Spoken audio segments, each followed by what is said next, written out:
2024లో NDA కూటమి అధికారంలోకి వచ్చింది. కేంద్రంలో కూడా కూటమిగానే అధికారంలోకి వచ్చింది. అంతకుముందు కూడా కూటమిగానే ప్రభుత్వం ఉన్న అధికారం పరంగా భారతీయ జనతా పార్టీకి సింగిల్ లార్జెస్ట్ వచ్చినాయి. అప్పట్లో 283 దాకా వచ్చింది ఫస్ట్ ట్రిప్. రెండోసారి వచ్చేటప్పటికి 303 దాకా వచ్చినాయి. కాబట్టి ప్రాబ్లమే రాలేదు. ఈ దఫా ప్రాబ్లం వస్తుంది అనుకున్నటువంటి సందర్భంలో 305 మంది మద్దతు ప్రకటించారు. అందులో తెలుగుదేశం పార్టీ వీళ్ళతో ముందస్తు ఒప్పందంగానే ఉంది. అయితే దీనికి నజరానాగా తనకి ఎన్డీఏ కన్వీనర్ లేదా డిప్యూటీ కన్వీనర్ లేదా ఎన్డీఏ చైర్మన్ ఆ డిప్యూటీ చైర్మన్ పదవి అడిగారు అంటూ దేవగౌడ చేసినటువంటి వ్యాఖ్యలు దాన్ని భారతీయ జనతా పార్టీ ఖండించింది. దానికి నరేంద్ర మోడీ ఒప్పుకోలేదు అన్నటువంటి పాయింట్ని దేవగౌడ చెప్పుకొచ్చినటువంటిది. ఇది నిజమా కాదా అంటే ఒక క్లియర్ కట్ అవును అన్నటువంటి పాయింట్ని, అంటే కాదు అని చెప్పడానికి లేదు, ఆయన అన్నారు అన్నటువంటిది ఎవరు చెప్తున్నారు? నడ్డానేమో అనలేదు అని చెప్తున్నారు.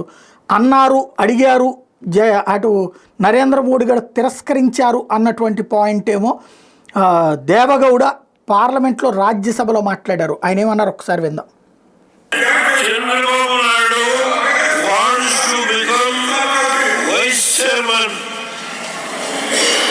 Chandrababu Naidu want to become the vice or chairman of the committee of the formed by all NDA parties. Modi has said no. చూసారుగా ఆయన ఏమన్నారు. ఇది విషయం.